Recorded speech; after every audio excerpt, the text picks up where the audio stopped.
এই গাজার সাফল্য প্রেসিডেন্টকে আত্মবিশ্বাসী করছে কিনা যে আমি ইউক্রেন সমস্যার সমাধান করতে পারবো, নাকি এটি আবারও ঝুলে যাবে পুতিনের কূট কৌশলের কাছে? প্রেসিডেন্ট ট্রাম্প ইউক্রেন ইস্যুতে পুতিনের কাছে হেরে যাচ্ছেন। এটাকে উনি ম্যানেজ করে, উনি হারাটাকে কখনো নিজে অ্যাকসেপ্ট করে নেন না। নেতানিয়াহুকে প্রেসিডেন্ট ট্রাম্প যেভাবে কন্ট্রোল করতে পারবেন, পুতিনকে সেটা করতে পারার কোনো কারণে নেই।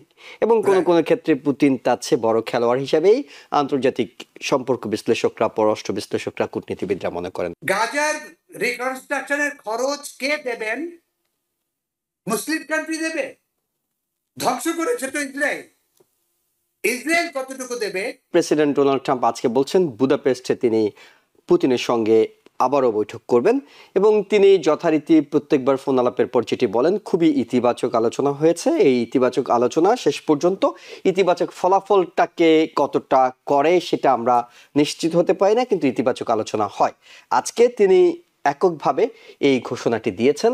আমি একটু আপনার কাছে জানতে চাই, গাজায় এক ধরনের সাফল্য আপাত দৃষ্টিতে বলা যেতে পারে, কিছুটা শান্তি প্রতিষ্ঠা হয়েছে, যদিও সেখানে হুমকি, পাল্টা হুমকি, সত্যবঙ্গ সেই সব তো চলছেই, কিন্তু ইউক্রেন ইস্যুটা এরপরেই আলোচনায় আছে।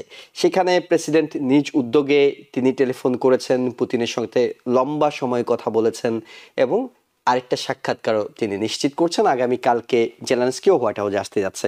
সবকিছু মিলে আপনার কাছে কি মনে হয়, গাজার পরে কি ইউক্রেন ইস্যুতে নতুন কোনো এই গাজার সাফল্য প্রেসিডেন্টকে আত্মবিশ্বাসী করছে কিনা যে আমি ইউক্রেন সমস্যার সমাধান করতে পারবো, নাকি এটি আবারও ঝুলে যাবে পুতিনের কূট কৌশলের কাছে?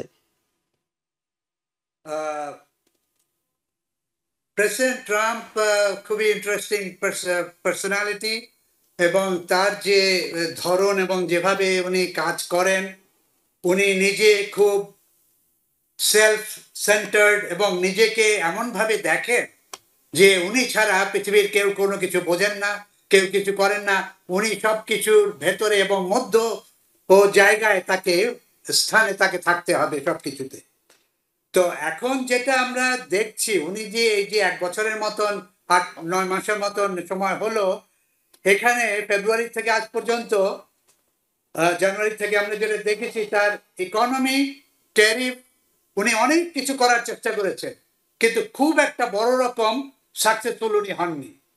উনি ইমিগ্রেশন নিয়ে অনেক কিছু করার চেষ্টা করেছেন, কিন্তু বড় রকম কোন রকম সাকসেসফুল কমিটমেন্টে বা এক্স্যাক্টলি সাকসেস রে মানে সার্থকতায় উনি আজ পর্যন্ত পৌঁছতে পারেননি। আমরা বিভিন্ন জায়গায় আর্মি দেখছি, বিভিন্ন জায়গায় আমেরিকান শহরের ভেতরে, দেশের ভেতরে আর্মি থাকাটা একটা অস্বাভাবিক ব্যাপার। জি, ইউক্রেন ইস্যুতেও তো তেমন কোনো সাফল্য পাচ্ছেন না এখন পর্যন্ত। সাফল্য পাচ্ছেন না, সেটা আমি বলছি, এবং ফরেন পলিসিতেও তাই একই রকমের অবস্থা হচ্ছে। উনি যদিও চেষ্টা করছেন, মানে গাজায় শান্তি আসাটা প্রত্যেকের একটা কাম্য মানে ইচ্ছা আছে এবং ছিল, সেখানে উনি যথেষ্ট সাকসেসফুল ভাবে জোর করে অনেকের ইচ্ছার বিরুদ্ধেই উনি বিভিন্ন রকম কাজ করে সমস্ত মুসলিম লিডারশিপকে এবং দেশের লিডারশিপকে এনে তাদের এই যে ধ্বংস গাজায় হয়েছে, এই ধ্বংসের রিকনস্ট্রাকশন করাবার জন্য উনি মুসলিম কান্ট্রিতে এবং অন্যান্য কান্ট্রিকে একসাথে নিয়ে আসার চেষ্টা করেছেন। শান্তি এসছে আপাতত, টেম্পোরারি একটা শান্তি এসছে, এর কোনো সন্দেহ নেই, কিন্তু এটা কতদূর থাকবে আমরা আজকে কালকেই শুনতে পাচ্ছি যে বিভিন্ন রকম কথাবার্তা উঠছে, কথাবার্তা আসছে। কোন ডেড বডি নিয়ে, ডেড বডি আইডেন্টিফাইড হয়নি, যে ডেড বডি পাঠিয়েছে হামাসরা, মানে প্যালেস্টাইনরা গাজা, সেই ডেড বডি তাদের না বলে তাদের মধ্যে বিরাট বড় রকম টেনশন তৈরি হয়েছে।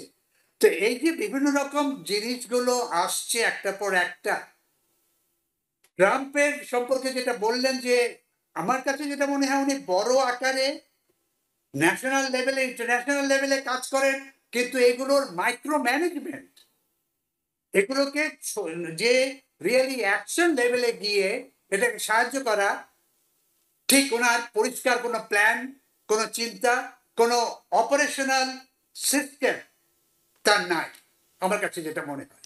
এখন ইউক্রেনের ব্যাপারে যেটা আপনি বলছেন যে পুতিনের সাথে তার আলোচনা হয়েছে, কথা হয়েছে, উনি এসব ব্যাপারে কতটুকু কোনটা সত্যি কোনটা মিথ্যা আমাদের একটা প্রশ্ন সবসময় থেকে যায়।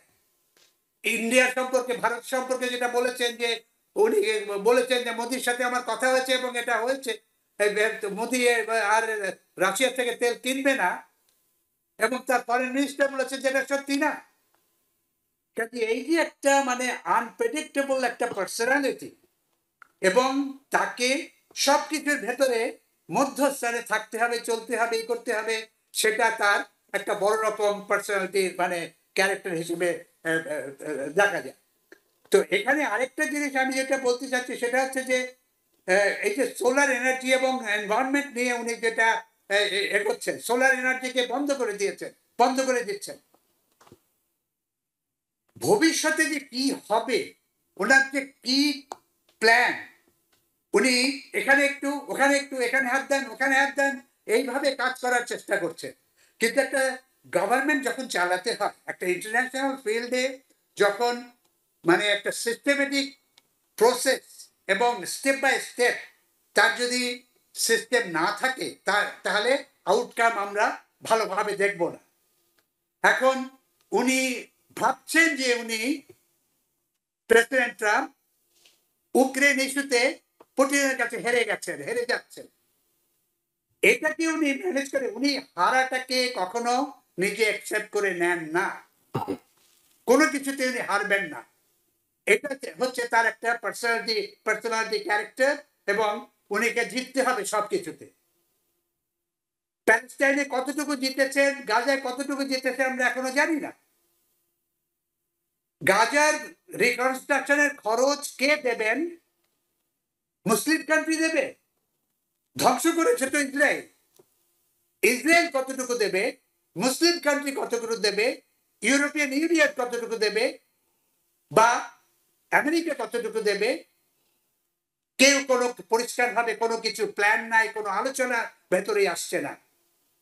এবং আরেকটা যেটা আমার ধারণা সেটা হচ্ছে যে এই যে রিকনস্ট্রাকশন হওয়ার একটা ইনিশিয়েটিভ প্রেসিডেন্ট ট্রাম্প এবং অন্যরা নিচ্ছে, এটার রিকনস্ট্রাকশনের কন্ট্রাক্ট গুলো কোথায় যাবে, কার কাছে যাবে? এটা যাবে তার ফ্যামিলি, তার মেয়ে জামাই এবং তার যে অন্যান্য সিচুয়েশন রয়েছে এগুলোতে। কাজে আমি একটু আনপ্রেডিক্টেবল মানে সিচুয়েশনে আমি একটু মনে হচ্ছে যে হ্যাঁ, আমি পরিষ্কার ভাবে দেখতে পাচ্ছি না কোনো একটা ক্লিয়ার ভিশন।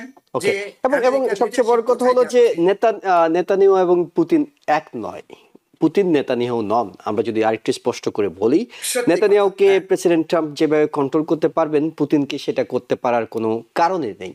এবং কোনো কোনো ক্ষেত্রে পুতিন তার চেয়ে বড় খেলোয়াড় হিসেবেই আন্তর্জাতিক সম্পর্ক বিশ্লেষকরা, পররাষ্ট্র বিশ্লেষকরা, কূটনীতিবিদরা মনে করেন। নিউ ইয়র্ক থেকে সম্প্রচারিত TVN 24 টেলিভিশন বিশ্বজুড়ে বাঙালির কণ্ঠস্বর।